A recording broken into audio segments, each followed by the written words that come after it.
Антарктика встречала путешественников своей привычной, пугающей и в то же время завораживающей тишиной. Вокруг, насколько хватало глаз, простиралась бесконечная свинцово-синяя гладь ледяного океана, в которой, словно гигантские хрустальные замки древних богов, застыли величественные айсберги. Некоторые из них отливали лазурным и бирюзовым цветом, свидетельствуя о том, что этому льду уже многие тысячи лет. Небо, затянутое легкой дымкой, бесшовно сливалось у горизонта с зеркалом воды, полностью стирая границу между воздухом и бездной. Для группы туристов, отправившихся на надувных моторных лодках «Зодиак» к суровым берегам ледяного континента, этот день уже казался вершиной их путешествия. Они приехали в эту глушь ради одной заветной цели — прикоснуться к первозданному величию дикой природы. И антарктическая природа не заставила себя долго ждать. Вскоре хрупкую тишину нарушил тяжелый мощный всплеск, эхом разнесшийся между ледяными глыбами. Из воды, разрезая гладь словно остро заточенный нож, показался характерный высокий черный плавник. Не успели люди ахнуть, как за ним вырос еще один, затем третий, четвертый. Стая касаток, величественных, грациозных и смертоносных хозяев полярных морей, плавно маневрировала всего в нескольких десятках метров от лодок. Туристы мгновенно затаили дыхание, боясь спугнуть этот невероятный момент. Профессиональные фотокамеры защелкали со скоростью пулеметов. Гиды экспедиции полушепотом принялись комментировать повадки и социальную структуру этих умнейших хищников. А люди, укутанные в громоздкие ярко-желтые парки, восторженно переглядывались. Их поражали не столько размеры, сколько абсолютная пугающая мощь, скрытая в каждом движении этих созданий. Касатки скользили под водой. Их черно-белые тела оказались огромными призраками, полностью контролирующими все пространство вокруг. Но внезапно сцена безмятежного, почти научно-познавательного наблюдения превратилась в острую, динамичную драму выживания, где на кону стояла живая жизнь. Среди хаотичных волн, поднимаемых массивными телами касаток, показалась крошечная, контрастное пятнышко. Это был маленький пингвин, которого туристы, поддавшись первому порыву сопереживания, тут же в шутку окрестили Джимми. Однако самому Джимми в этот момент было совершенно не до шуток. Он плыл так быстро, как только могли позволить его короткие, но мускулистые крылья-плавники, буквально выпрыгивая из воды каждые полсекунды. Со стороны это выглядело так, будто по зеркальной глади океана пустили плоский камень. Пингвин летел над волнами, едва касаясь их брюшком, совершая невероятные дугообразные прыжки, чтобы набрать максимальную скорость и уловить хоть каплю кислорода. Каждое его движение было пропитано чистым, первобытным, звенящим страхом. Позади него, вздымая бурлящую пену и взрезая воду, неумолимо приближались гигантские тени. Дистанция между охотниками и жертвой стремительно таяла. «Плыви, Джимми, плыви! Он убегает от касаток! Скорее!» — истошно закричал один из туристов, первым разглядевший эту безумную полярную погоню. Атмосфера на борту надувного судна мгновенно изменилась, напряжение достигло своего абсолютного пика. Весь восторг перед величием касаток улетучился в одно мгновение. Теперь человеческие сердца целиком и полностью принадлежали маленькой отважной птице. Касатки действовали как единый слаженный механизм. Они не просто преследовали пингвина, они искусно, по-военному отрезали ему все пути к отступлению, зажимая в кольцо, маневрируя вокруг лодок и создавая мощные подводные водовороты, которые сбивали Джимми с курса. В какой-то момент одна из касаток прошла так близко к поверхности, что из-под воды раздался глухой, зловещий гидравлический удар. Хищник попытался оглушить пингвина ударом мощного хвоста. «О боже, это звучало очень плохо! Неужели это все?» Тихо вздохнула женщина на борту, закрывая рот ладонями и боясь, что история маленького Джимми прямо сейчас закончится кровавой трагедией на глазах у изумленной публики. Но у маленького пингвина были совершенно другие планы на этот полдень, и сдаваться без боя он не собирался. Осознав своим природным чутьем, что в открытой воде против превосходящих колоссальных сил противника у него нет ни единого шанса, Джимми принял единственно верное, пускай и невероятно рискованное решение. Он резко заложил вираж и повернул прямо в сторону надувной лодки с туристами. Этот резиновый борт стал для него последней соломинкой, единственным возможным спасением среди ледяной пустыни.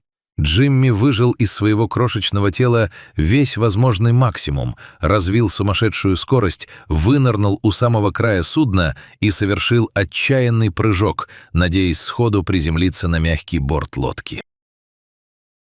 Однако реальность оказалась суровее. Надувной борт «Зодиака», покрытый мелкой изморозью и каплями ледяной воды, был слишком скользким, круглым и высоким для маленьких лапок. Джимми с глухим стуком ударился о плотную резину грудью и беспомощно свалился обратно в ледяную воду. По лодке прокатился сдавленный, полный ужаса коллективный ах. Ситуация стала критической. Буквально в паре метров позади упавшего пингвина из воды снова зловеще показался острый черный плавник касатки, шедший по следу словно торпеда. Времени на размышления, сомнения или страх у птицы просто не оставалось. Счет шел на доли секунды. «Давай, Джимми, еще раз! Беги, малыш! Прыгай! Ты сможешь!» В один голос кричали люди, буквально повиснув над краем лодки. Они протягивали руки вперед, но правила безопасности и строгие инструкции гидов запрещали напрямую вмешиваться в дикую природу, ловить диких животных или пугать их человеческим контактом. Поэтому туристам оставалось лишь неистово молиться и подбадривать беглеца криками. Джимми, проявив чудеса маневренности, заложил крутую петлю под самой водой, увернулся от щелкнувшей пасти хищника и предпринял вторую попытку. Снова мощнейший толчок хвостом, прыжок, тело пингвина взмывает в воздух, и снова неудача.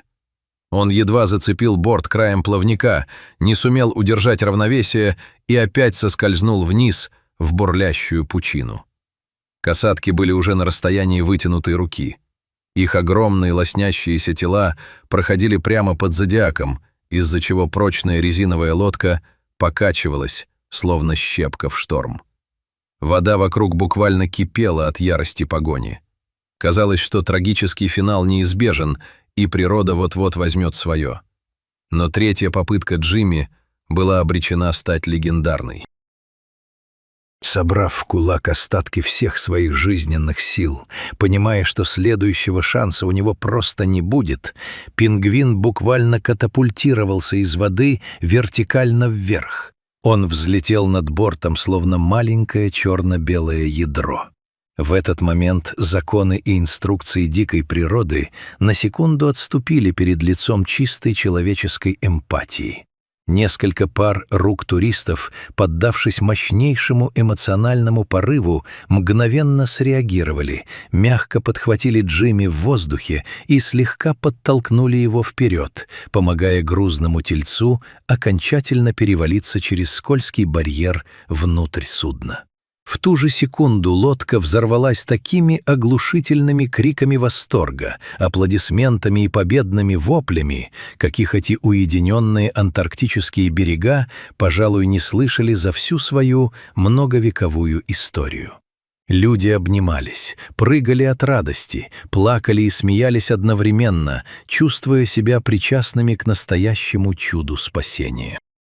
Они радовались так, словно их любимая сборная только что забила решающий гол на последней секунде финального матча. А что же сам виновник этого безумия?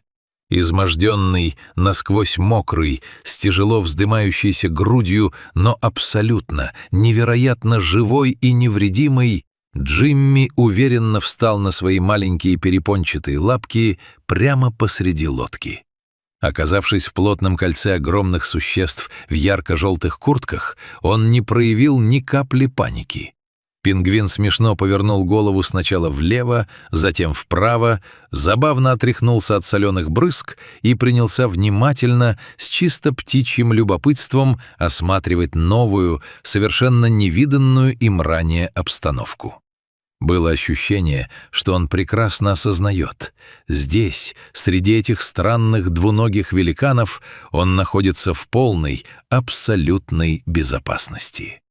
«Он сделал это! Пингвин в лодке! Невероятно! Что нам теперь с ним делать? Куда его везти?» Растерянно сквозь смех спрашивали друг друга ошеломленные путешественники, переводя взгляд с тяжело дышащей птицы на гида. Ответом им был дружный, единогласный и радостный хор. «Ну как что? Конечно же, спасать и везти на берег!» Тем временем оскорбленные в своих лучших охотничьих чувствах касатки не собирались сразу признавать поражение. Они еще довольно долго кружили плотным конвоем вокруг зодиака, разочарованно и шумно выпуская высокие фонтаны пара из своих дыхал. Их массивные спины проплывали в опасной близости от резиновых бортов, так что туристы могли разглядеть каждую царапину на их коже. Хищники явно понимали, что их законный, честно заработанный обед только что самым наглым и беспрецедентным образом эвакуировался на каком-то странном, грохочущем искусственном острове. Однако поделать с этим они ничего не могли. Прыгать в лодку за добычей гиганты не решались. Джимми же, стоя в центре палубы, со стороны выглядел как истинный триумфатор. Он бросал короткие взгляды за борт, словно молча транслируя своим преследователям одну единственную фразу. «Не сегодня, касатки, не сегодня». Гид осторожно запустил мотор, и лодка медленно, стараясь не пугать необычного пассажира резкими рывками, двинулась вперед по волнам, увозя маленького героя подальше от места несостоявшейся драмы. Джимми вел себя на удивление спокойно и чинно. Он с комфортом проехал вместе с людьми внушительную дистанцию, постепенно приходя в себя, переводя дух и аккуратно расправляя крылья, чтобы обсушить перья на холодном полярном ветру. Туристы старались не шевелиться, чтобы продлить этот волшебный момент единения с природой, и без остановки шепотом признавались пингвину в любви. Наконец, когда лодка отошла на безопасное расстояние, а впереди показалась родная для Джимми каменистая и усыпанная снегом береговая линия, где касатки не могли достать его при всем желании, пингвин понял, что его личный круиз подошел к концу. Он неторопливо, с истинно королевским достоинством подошел к самому краю надувного борта, на секунду замер, словно мысленно кивнув своим спасителям на прощание, а затем грациозно и чисто нырнул обратно в родную стихию. Его маленькое тело мгновенно скрылось в прибрежных волнах, направляясь к дому под оглушительное, искреннее и протяжное «Ура!» его новой, самой преданной человеческой группы поддержки, которая запомнит этот день на всю оставшуюся жизнь.